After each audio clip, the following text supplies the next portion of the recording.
morning and welcome. Today is the 1st of May 2025.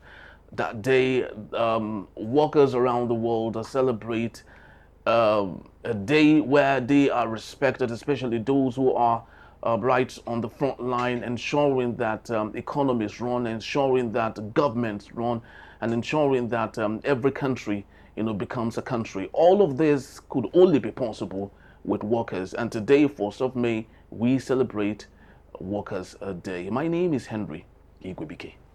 And I am Jane. I know it's really good to have you all join us today. Thank you so very much. So today will be a very interesting one. But of course, we'll be starting off with our newspapers. And right after that will be our main conversation also for today. Please do well to be part of what we do. You can have a say in what we say here. When you log on enterprisetvnews.com, you may equally like, comment, and follow us on all our social media platforms at Enterprise TV7. We're very so honored to have with us, joining us via Zoom from Lagos State, Nigeria, Barrister Tunji Abdulhamid, Barrister, Law Public Affairs Analyst. Good morning to you, Barrister, and welcome to 1st of May. Good morning, Henry. Good morning, Jane. I celebrate you, workers, but I don't know when you are going to celebrate us, employers. I don't know. I think that's what, workers. Yes, I think that's just what they. We have all workers, both the employers and the employees. Employees, they're all working. Your caption says workers, and when you look at the list of workers, it's not just. Even though I'm a worker, this is that I'm also an employer of labor. Okay. So I think we are protesting. We need a reflected in that thing. Worker Employers Day. Very, very well. I think it's very important that we maybe talk about this, so that if it's possible, the United Nations might include that amongst the various dates that we have to celebrate those who employ workers. Thank you so very much once more for joining us today. So let's start our newspapers today with the first daily on our desk, and it's coming from the Guardian newspaper. We have on the top strip here, or the big story, agitations over cost of living crisis, workers' welfare on May Day. And still on the top strip of the same newspaper, UBE fund, Tinubu approves 5-year backlog for states. What other stories do we have from the Guardian there? Yeah, from the Guardian newspaper, we have a lot of stories making the rounds here. Of course, as we know, today, May Day, workers in pain. Impoverished, dehumanized, NLC laments. That's what we have there. And we also have Ayo Adebanjo, was a committed nationalist. Still in the Guardian newspapers, we have for the big story, we have anxiety in PDP as Akwa Ibom governor hints of quitting. Yes, and that's our talking point here. Akwa Ibom government foils defection speculation, calls for PDP Spoilt plane to 2027 flight. Barrister, that's a very, very big one, if you ask me, because I do not know how to interpret that. Let me read it again. Akwa Ibom government foils defection speculations, call PDP Spoilt plane on 2027 flight. How can you be on the same party that you are saying that the party's plane is a spoiled one for 2027? Isn't that hypocritical? Not even hypocritical. It shows the level of intelligence of those in authority, those who are leading, those who will call leaders, those who will call stakeholders. They don't understand their responsibility. They don't know. In other words, it's saying if Akwa Ibom is not going well now, and he will say the Akwa Ibom flight is down, the next thing to do is just abandon Akwa Ibom and go somewhere else. When we talk about party policies in Nigeria, we all know that governance, they have major role to play in parties. They determine what happens in the party. If you see NWC bring out any position or policy or program, without the acceptance of the governance, it will not work. So in other words, the governance are the major in quotes, and like the owners of the party. And these governors are the same people who are now complaining that the party is not moving, that the party is having crisis, that the party is... So who's supposed to fix it? Who's supposed to fix it? Whose responsibility it is? So in other words, he's saying, I don't care. Once this is not moving, I abandon it. I go elsewhere. So that is the mentality of most of the people who have authority. That I must do, I cannot do otherwise. As long as it's not working, I look for alternative. And that's why you see our government, whenever anything happens, rather than look for a solution, they look for alternative for themselves. And that's why Aso Rock will consider buying a solar panel to augment electricity supply, because there's no supply of electricity. So for me, the governor, even the one that are defected, and even the one that are complaining now, they are indicting themselves. They are saying we don't have the capacity to lead, and therefore we want to go and become a second-hand citizen somewhere else. That's what he's saying. So if for me that plane is not working, who spoiled the plane? What happened to repair? What happened to giving it for services or other things to be done to make it work? What step has the governor made to find lasting solution to this problem we're talking about? How many meetings has he called? How many? What role did he play? Because, like I said earlier again, the governors, whether you take it or leave it, in our own politics in Nigeria, the governors are the owners and the leaders of the party. The NWC that you see, they are just there to carry out the directives and the programs of the governors.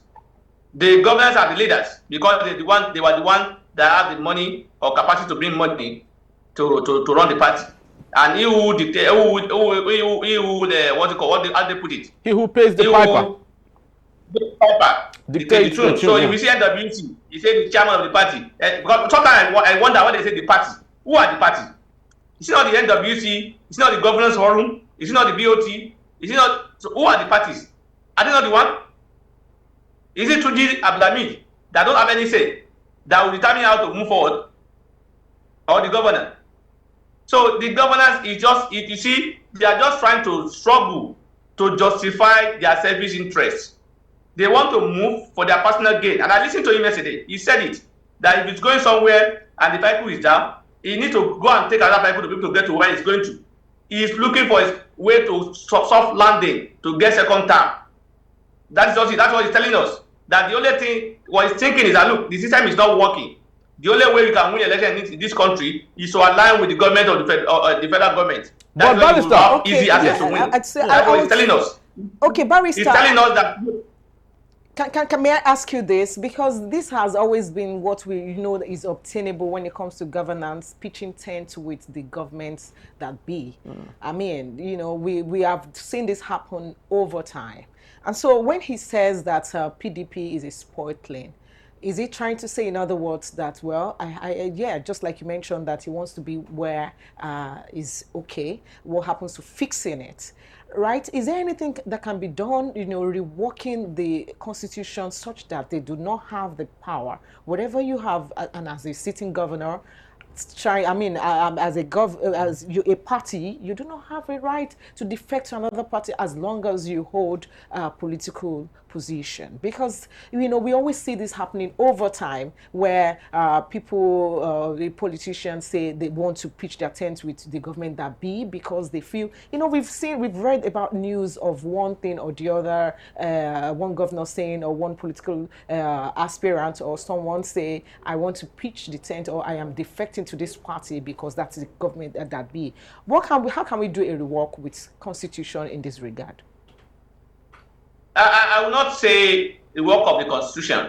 I would say, even though there is no specific provision in our constitution as to what happens to a governor that has changed from one party to another party. In other words, unlike the House of Rep and the House of Assemblies and National Assembly and the House of Assemblies, wherein if they defect, the law says that they will lose their seats. Even that one that we have in our constitution, who is living? How many people have lost their seats based on that defection? No, we justify it. And they find one excuse or the other to justify it. So even though there is no provision in our constitution to that effect, that in other words, the governor is free to defect, but I am saying technically, the governor should lose his seats whenever he defects. Well, I'm saying so because if you look at our law, the precedents that have been set by the court, as far as the Supreme Court, what we are told is that the fault belongs to the party and not to the individual. Yeah. So if a fault belongs to the party, and a PDP was voted for instance, in Akwa Ibom, and the governor who is holding the trust is leaving the party, what I expect is that they should ask PDP to bring another governor to replace that person, and that person should go, because they said the vote belongs to the party, and this was clearly exhibited when late Audu of Kogi State died.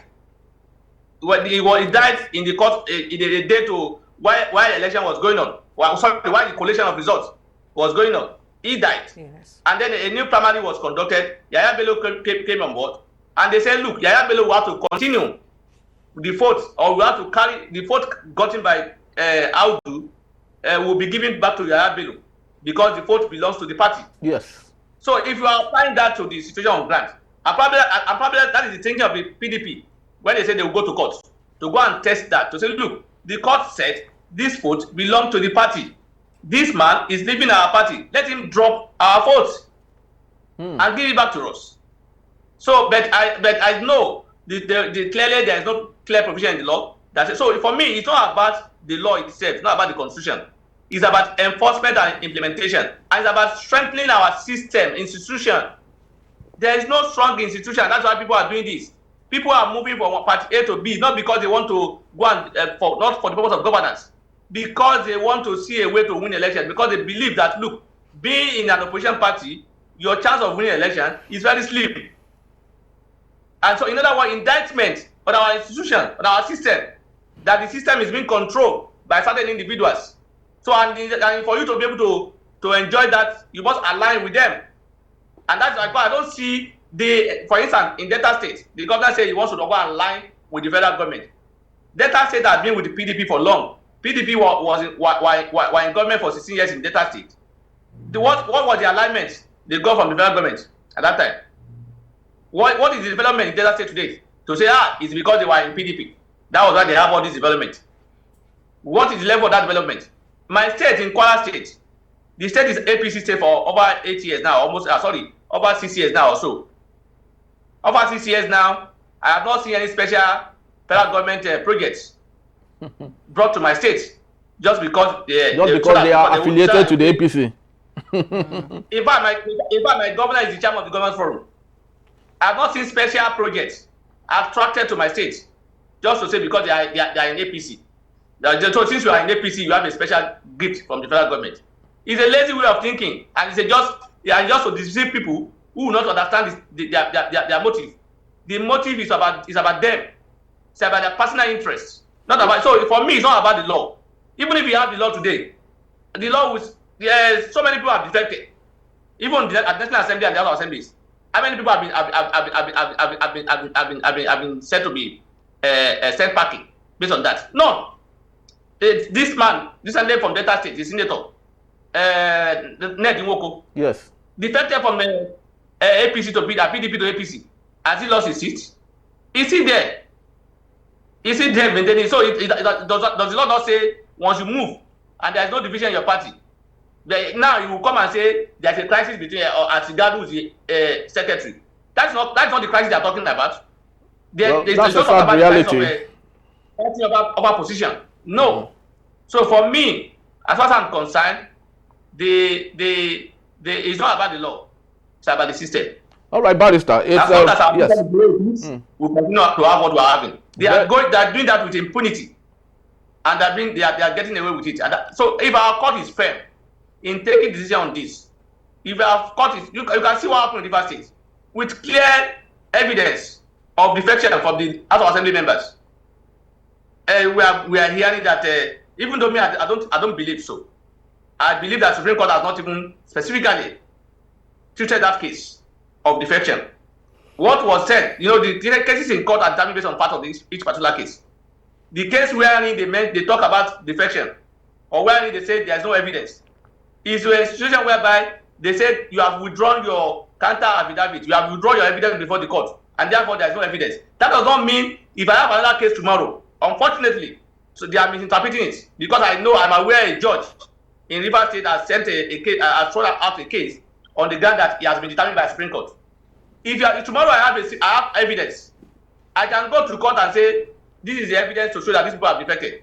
That does not mean Supreme Court has not taken step on that. So for me, what I'm saying is that if we have a firm institution, if we have firm institution particularly like a court, which will affirm what is wrong and will not just use technical or political means to resolve issues, people will sit tight. If we use this analogy that I just gave you, to say that the same Supreme Court said it, that votes belong to the party. Very so true, if Barrister. Belong to the party. Yes. Yes, it's very true, because we can go on this particular matter, just like you have rightly, put it. Our courts are not firm to deciding these things, and I do not know if it would ever be possible for our courts to be firm enough to decide on this, knowing that the judiciary itself is now becoming an appendage of the executive. But let's take a look at the Punch newspaper for today. What do we have there, Jen? All right, for the Punch newspaper, we have, this is a very interesting one. Yeah. Henry, you agree with me. CBEX resumes operations despite SEC ban. 1.2 trillion naira EFCC probe. Yes. Also on the Punch newspaper, we have 3 judges suspended in NJC as NJC voids Imo acting CJ's appointment. Yes. I think let's take a look at that one. Yes, on the 3 judges. Yeah, yes. Because Barrister at least is the expert here. He knows better. Barrister, please help us fleshing out what's happening in this particular case, especially for those who are not as learned as you are on judicial issues and matters. 3 judges suspended as NJC voids Imo acting CJ's appointment. Help us, please. Yeah, regarding the judges that have been suspended, they are saying they have been suspended for misconduct.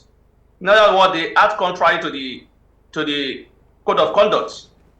The one was alleged to have granted ex parte application where it should not have done that, done so. In other words, ex parte application here means an application that will be brought by an individual by a party and without the knowledge of the other party. It's allowed in our court to bring ex parte application in certain circumstances, in certain cases. But today we now see cases where you are not even supposed to bring that kind of application. You will bring it before the court, and the court will grant it. So that is the kind of thing we are talking about. Another one was alleged of hearing an application when the parties to the case and the lawyers are not in court. On his own, he had to take decision on it. In that kind of situation, if you file an application before the court, and the person who filed an application is not there, the court is not supposed to hear it. What the court should do is to throw out the case and say you are not serious. There is no diligent prosecution.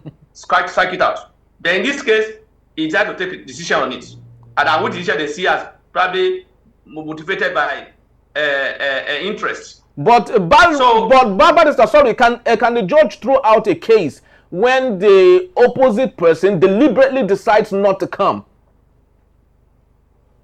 That's what I'm saying. Now, if I file a case in court, yes, and on the day when the case is to be heard, one time, second time, third time, I am not in court.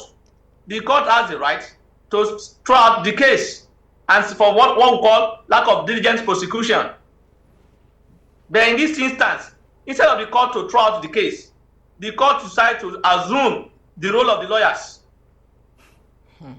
He assumed the role of the lawyers, take the application by himself, and give ruling.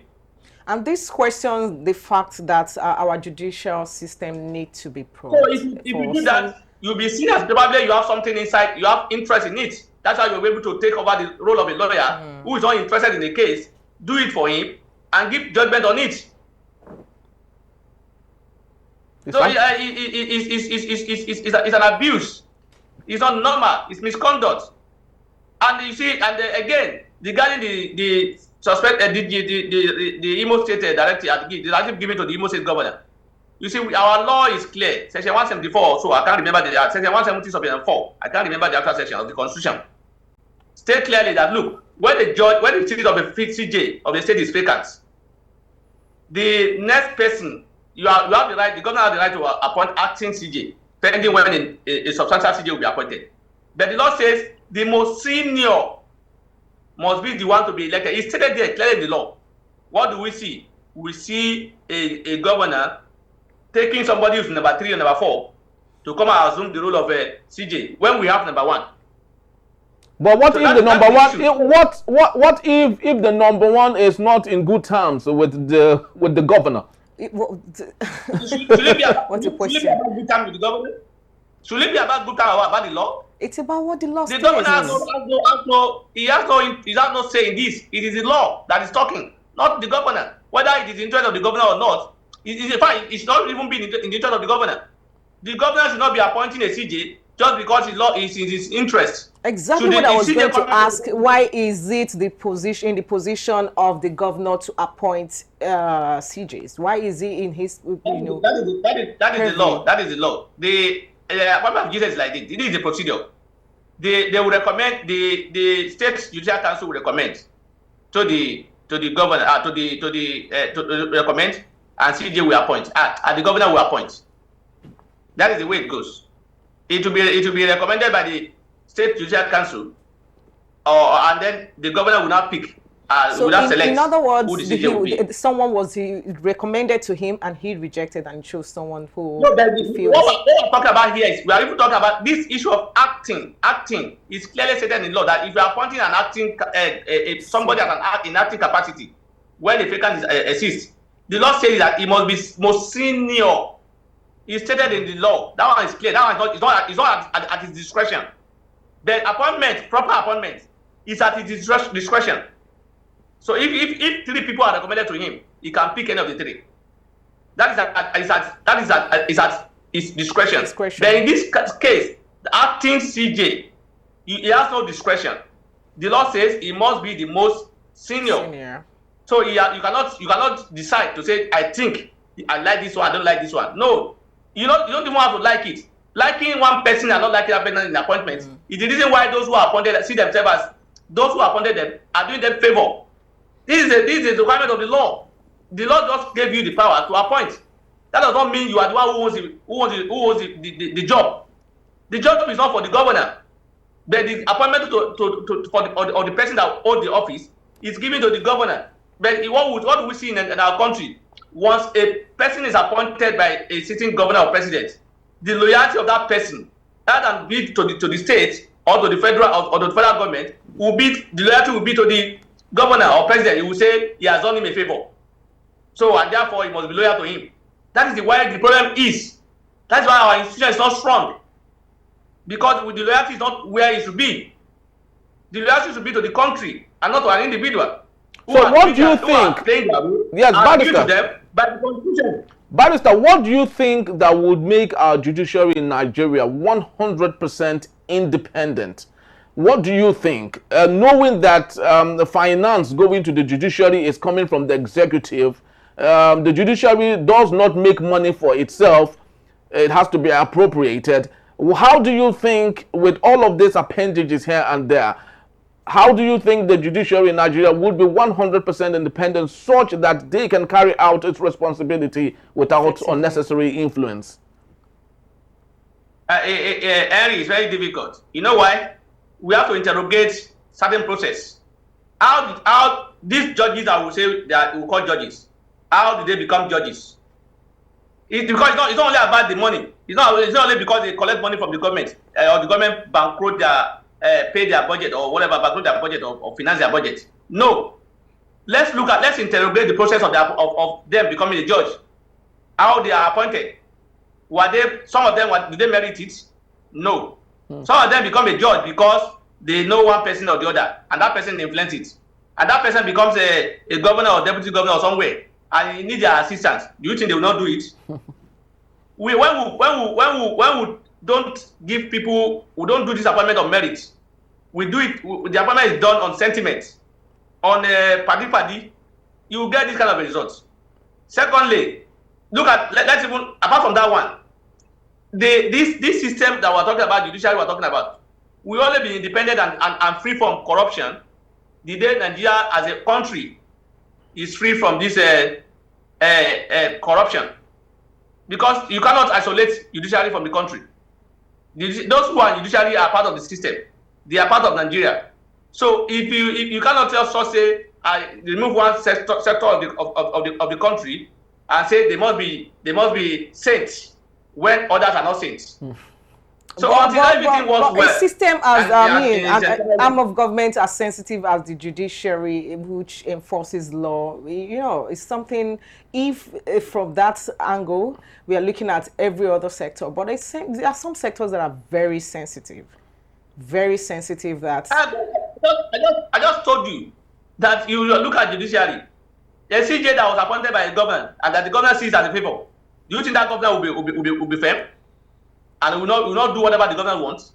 That's why I said let's interrogate how they got into the office. It is when we interrogate how they got into the office and they say, look, it was merited, it was given to him, and it cannot be just. We have seen we're in a country where a chief judge of Nigeria was removed by ex parte application illegally, and nothing happened. So do you think another judge want to challenge that? You will not want to cooperate. They will cooperate. And in Nigeria where we are, where people will want you to compromise to retain your position. Just like what is happening in River State now. Some people are blaming Fubara, just that it's in quotes, in their own words, not my own words, that it's a foolish man. Just because that if they were the one, they should go and just beg Wike so that he will maintain his position. He will just give Wike anything he wants. That is the kind of country that we are. We are in a country where people will not sacrifice and say, look, if it's me losing my job, I don't mind. I will say the right thing and I'll do the right thing. We are not in that kind of a country. If you want to do it, people will come to you and say, are you stupid?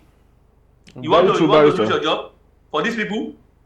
Of course we can. And so that's the kind of thing we have. So I'm saying, the day everybody maintain his lane and do the right thing, the day the country is free from influence, the day the country, the electoral process is free, the day our system will give the right people the right position, the day those who are supposed to be judged, or who are supposed to be selling clothes at one market, are the one being presided over a court. That is the day you will not see somebody who's supposed to be selling a car being a judge. There's no way you can get it right now. Or there's somebody who's supposed to be selling land and is now a judge just because he has influence, and you expect that person to behave well. Or you see somebody who before his appointment is being alleged of corruption, and yet he was elevated to a higher position of a judge or another position. Do you think that part of person will do anything different? So that's why I said the entire system. The system is the reason why this is happening. Very true, Barrister. A system that will consider merits at the expense of the sentiments that we're talking about, the country will move. So you cannot isolate. I'm not saying judiciary should be people above the board, above board. But do we have people above board in that judiciary? That is the question for you to answer, not for me. Very true, Barrister. For the people to answer. Very, very, very true. We actually can go on and on this particular issue because the whole system, the whole ecosystem is a complete mess. It's a swamp that needs to be drained completely, starting from our institutions, especially from our schools. And the question is, the whole country is a complete mess. Not judiciary alone. Exactly. The whole country. If I'm discussing police today, we'll say the same thing. Yes, very true. If you're talking custom today, we'll say the same thing. Yes, Barrister, we can't agree less. We military can't and all. agree less because it's actually thought-provoking to... We'll say the same thing. So what are we talking about? Very true, Barrister. Very, very true, because it's actually a reality, a very sad one. To be enforcing law are the ones breaking the law. Breaking the law. And even our legislatures too, those who should help us to interpret the law, you know, are rather being schooled by journalists like us. Exactly. What they should do. It's actually a whole mess here. But of course, yes, just to let you know, Barrister will be here to take us on our main conversation when we return. It's May Day, and that is what we would be talking about. Workers march through hardship as NLC blasts anti Tinubu group. That in a bit still Enterprise Morning. Please don't go anywhere.